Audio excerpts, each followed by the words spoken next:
اعوذ باللہ من الشیطان الرجیم بسم اللہ الرحمن الرحیم الصفۃ المشبہۃ لمعمول الصفۃ المشبہۃ ثلاث حالات۔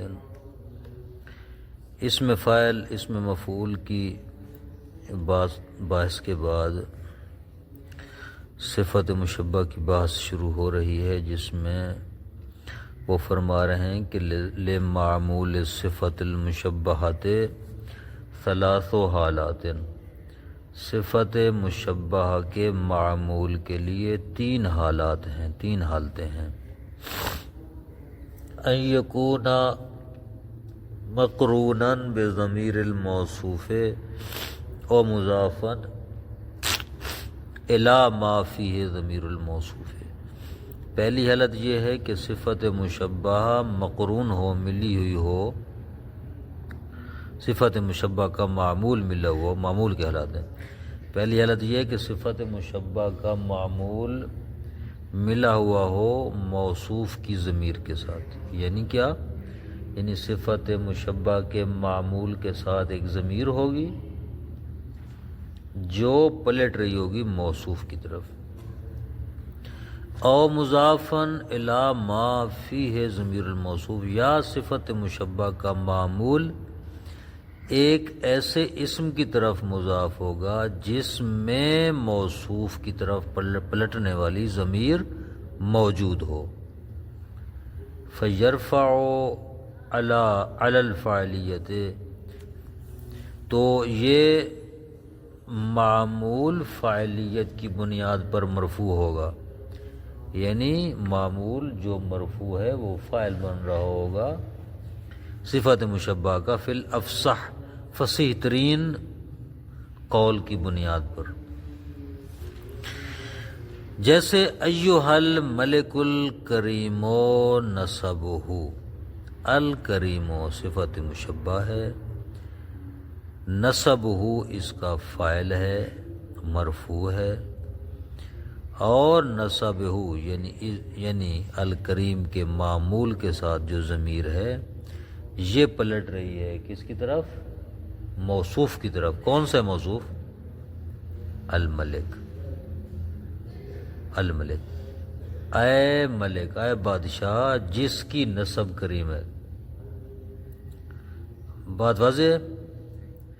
اول کریم و نسب و اجداد ہی، اور دوسروں نے کہا تھا کہ اس صفت مشبہ کا معمول مضاف ہو ایک ایسے اسم کی طرف جس کے ساتھ ضمیر موصوف ہو، تو اس مثال میں نسب معمول ہے الکریم کا، یہ مضاف ہو رہا ہے اجداد کی طرف، اور اجداد کے ساتھ جو ضمیر ہے یہ پلٹ رہی ہے موصوف کی طرف، اجداد ہی، یعنی ایھا الملک الکریم نسب و اجداد ہی۔ ایک دوسری حالت معمول صفت مشبہ کی یہ ہے کہ ان یکون منکرا او مضافا الی نکرۃ، صفت مشبہ کا معمول یا نکرہ ہوگا یا نکرہ کی طرف مضاف ہوگا۔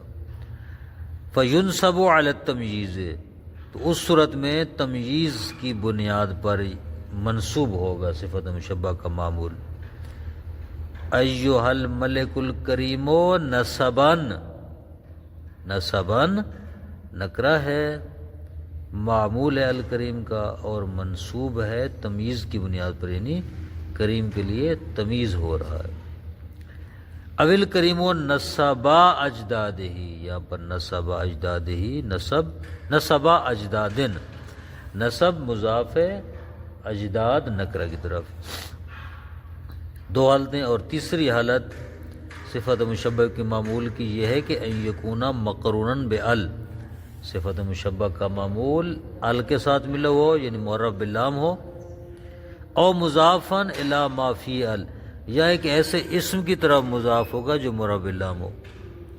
فیجر لفظا، تو اس صورت میں یہ لفظا مجرور ہوگا۔ جیسے ایھا الملک الکریم النسب، النسب مجرور ہے کیونکہ الکریم صفت مشبہ اس کی طرف مضاف ہو رہی ہے، معرف باللام ہے النسب۔ یا الکریم و الکریم و نصب الاجداد، یہاں پر بھی نصب مجرور ہے کیونکہ کریم اس کی طرف مضاف ہو رہا ہے اور یہ آگے مضاف ہو رہا ہے مرب لام کی طرف۔ فوائد الاولی، فوائد میں سے پہلا فائدہ یجوز ایضا فی المقرون بال الرفع علی الفاعلیت والنصب علی کون مشبہا بالمفعول بہ، کہتے ہیں صفت مشبہ کا وہ معمول جو مقرون بال ہوتا ہے اس پر رفع بھی جائز ہے فاعلیت کی بنیاد پر، یعنی وہ فاعل ہو رہا ہوگا صفت مشبہ کا، والنصب اور نصب بھی جائز ہے علی کون مشبہا بالمفعول بہ، اس بنیاد پر کہ وہ مفعول بہ کے مشابہ ہے۔ الکریم النصب الکریم النصب دونوں پڑھ سکتے ہیں۔ دوسرا فائدہ تجری هذه القواعد على صفت المشبہات سواء كانت مقرونة بال كما مثلنا اور مجردة منها، یہ جو قواعد بیان ہوئے ہیں یہ صفت مشبہ پر جاری ہوتے ہیں، چاہے صفت مشبہ خود مقرون بال ہو یا مجرد عن اللام ہو۔ جیسے آپ کہتے ہیں زارنی رجل کریم نسبہ او نسب اجدادہ او کریم نسبا او نسب اجدادہ، ہاں اجدادن و کریم نسب او نسب، نہیں سارے کے سارے جو پیچھے حالات گزرے سارے کے سارے حالات صفت مشبہ پر آتے ہیں، چاہے صفت مشبہ مقرون باللام ہو یا مجرد عن اللام ہو۔ تیسرا فائدہ متا قصد الثبوت باسم الفاعل من اللازم واسم المفعول من المتعدی الی واحد ینزل کل منہما منزلۃ صفت المشبہ، جب اسم فاعل کے ذریعے ثبوت مقصود ہو لازم سے، کیونکہ آپ نے پڑھا ہے کہ صفت مشبہ جو ہے یہ ثبوت پر دلالت کرتا ہے، یعنی ایسی وصف پر دلالت کرتی ہے جو ثابت ہوتی ہے۔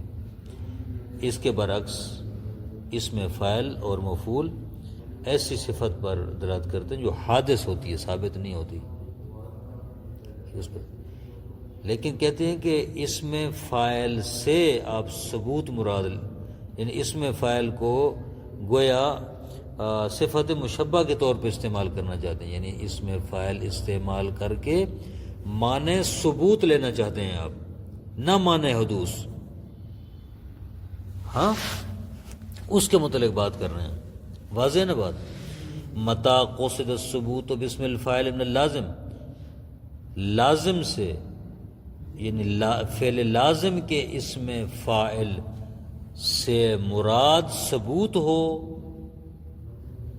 خوب، واسم المفعول من المتعدی، اور فعل متعدی کے اسم مفعول سے مراد ثبوت ہو، وہ فعل متعدی جو ایک مفعول کی طرح متعدی ہوتا ہے، اگر یہ ہو تو ینزل کل منہما منزلۃ صفت مشبہ، تو یہ دونوں اسم فاعل جو ثبوت پر دلالت کر رہا ہے یا اسم مفعول جو ثبوت پر دلالت کر رہا ہے، یہ صفت مشبہ کے قائم مقام ہوں گے۔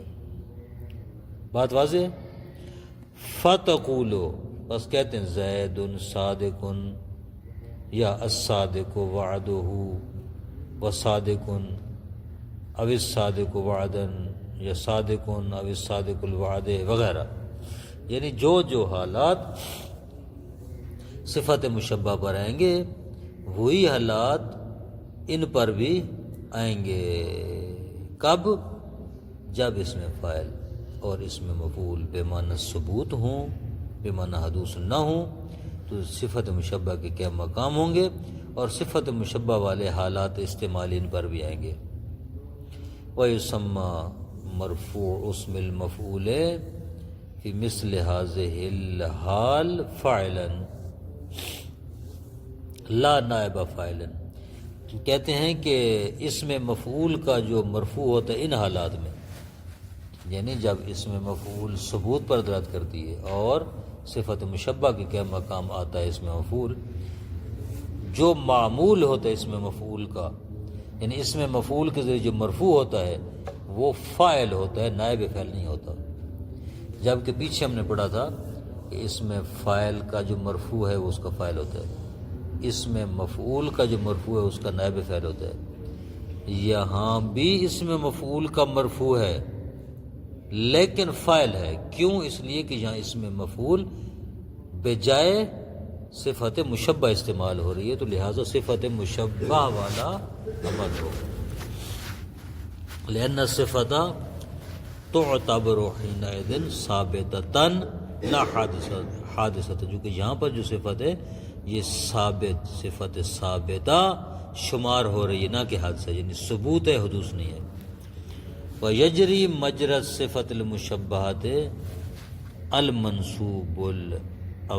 المنصوب المؤول بالموصوف، کہتے ہیں کہ صفت مشبہ کے قائم مقام ہوتا ہے، صفت مشبہ جیسا عمل ہوتا ہے اس اسم کا جو منصوب ہو، یعنی جس کی طرف نسبت دی گئی ہو، مؤول بالموصوف ہو، جیسے مررتو برجل لبنانی ابوہ۔ اب دیکھیں لبنانی، لبنان سے لبنانی ہے، لبنان ایک ملک کا نام ہے یا اس کے ساتھ جو یا نسبت کیے، لبنانی یا لبنان کے رہنے والا، ٹھیک ہے۔ میں ایک مرد سے گزرا جس کا باپ لبنانی تھا، تو کہتے ہیں کہ علیکم السلام، اسم لبنانی منصوب ہے اور مؤول ہے بالموصوف، ٹھیک ہے، موصوف کے ذریعے اس کی تعویل کی گئی ہے نا، کہ رجل لبنانی، اس کی در واقع یہ رجل کی صفت لگ رہا ہے، لبنانی صفت نہیں ہے، لبنانی صیغہ صفت نہیں ہے، نہ اس میں فاعل ہے، نہ اس میں مفعول ہے، نہ صفت مشبہ ہے، کوئی صیغہ بھی نہیں ہے ان کا، لیکن یہ اس صفت کی تعویل میں ہے، ٹھیک ہے، ایک طرح کی یہ صفت بن رہی ہے اس کی، ٹھیک ہے، چونکہ صفت ہے لہٰذا اس پر جو احکام جاری ہوں گے صفت مشبہ والے احکام اس کے اوپر جاری ہوں گے۔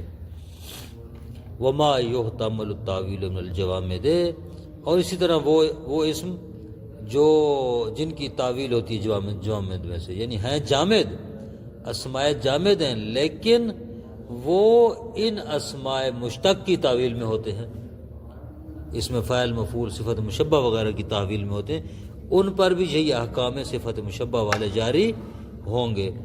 مررت برجل صخر قلبہ، میں ایک ایسے مرد سے گزرا جس کا دل پتھر تھا، اب صخر اس میں جامد ہے لیکن یہ اس میں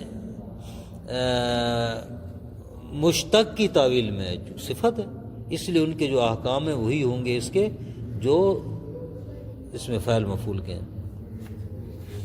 وَوَرَدْتُ مَنْهَلًا عَسَلًا مَعَهُ، عَسَلًا ہمارا شاہد مثال ہے، فَإِنَّ الْأَوَّلَ يُؤَوَّلُ بِقَاسٍ، وہ جو صخر ہے، صخر کس کی تعویل میں ہے؟ صخر کہتے ہیں سخت کو، سخت، ٹھیک ہے، یہ صخر